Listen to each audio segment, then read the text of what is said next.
Hey, welcome. Today, we're going to talk about something that, well, I bet a lot of you know this feeling really, really well. Maybe you've lived it yourself or you've seen it happen to someone you care about. We're talking about what happens when that strong one, the anchor in your life, finally has to put all that weight down. Have you ever had that happen? There's this person who's always the rock, the one who fixes everything, and then one day, they just pull back. They get quiet. Sometimes they might even seem to disappear completely. It's confusing, right? And it can hurt. So what's actually going on there? Let's get to the heart of that. So this whole journey toward pulling away, it doesn't just happen overnight. It usually starts with this really subtle shift. It's the moment someone stops feeling like a person and starts feeling more like, well, like a function. And it is incredibly draining and honestly super easy to miss if you're not paying attention. And believe it or not, there's a name for this. It's called identity fatigue.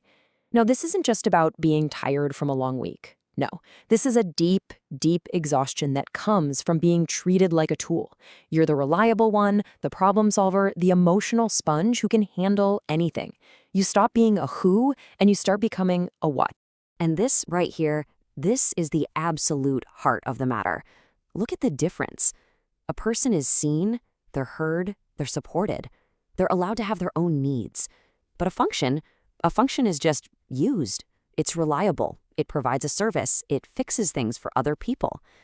When you're the anchor for everybody, it is dangerously easy to slip from being treated like a person to being treated like a function, not just in other people's eyes, but eventually in your own. So how does this even happen? The funny thing is, it's often fueled by something that seems really positive on the surface, praise.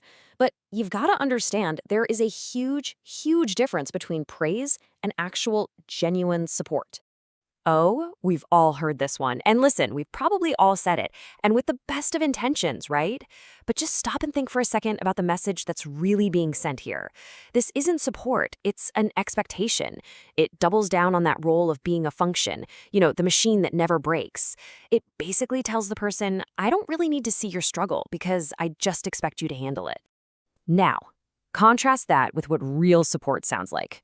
It sees the person, it acknowledges that what they're going through is hard, it doesn't just add another burden, it actually offers to help carry it. That tiny shift in language, just from you can handle it to how can I help, man, that is everything. That validates the person, not just the job they do for others. So you can see where this is going, right? This whole pattern, it can't last forever. When someone is constantly getting praise instead of support, and they're being treated like a function instead of a person, they are going to hit a breaking point. It's inevitable. The well of their energy, their empathy, their strength, it just runs completely dry. And this is it. This is the feeling in a nutshell. You've spent so much time, so much energy, pouring from your own cup to fill up everyone else's, but nobody's been pouring anything back into yours. After a while, there is literally nothing left to give. And it's not a choice. It's just a state of being totally empty. This breaking point has a name too. It's called emotional saturation. And notice that key part of the definition, you haven't been seen for so long. See? It all ties back to being a function. After a while, the exhaustion of constantly being used, but never ever being truly seen, just becomes total. That silence, that withdrawal, it's just a symptom of being completely saturated. And all of this leads us to the one simple core truth behind why that strong one in your life might disappear. It's not about anger. It's not about them suddenly not caring. It's a decision that's born from pure, crushing emotional weight. This is so critical to understand. From the outside, when someone pulls away like that, it can feel like a personal attack, like they're angry at you. But for the person who's going through it, it is almost never about that. It's a desperate last-ditch act of self-preservation. And there it is. That's the ultimate reason. The decision to step back, to go quiet, it only happens when the emotional cost of staying the anchor becomes unbearable. Leaving isn't the easy choice. It's often the only one left when staying is just too heavy a burden to carry anymore.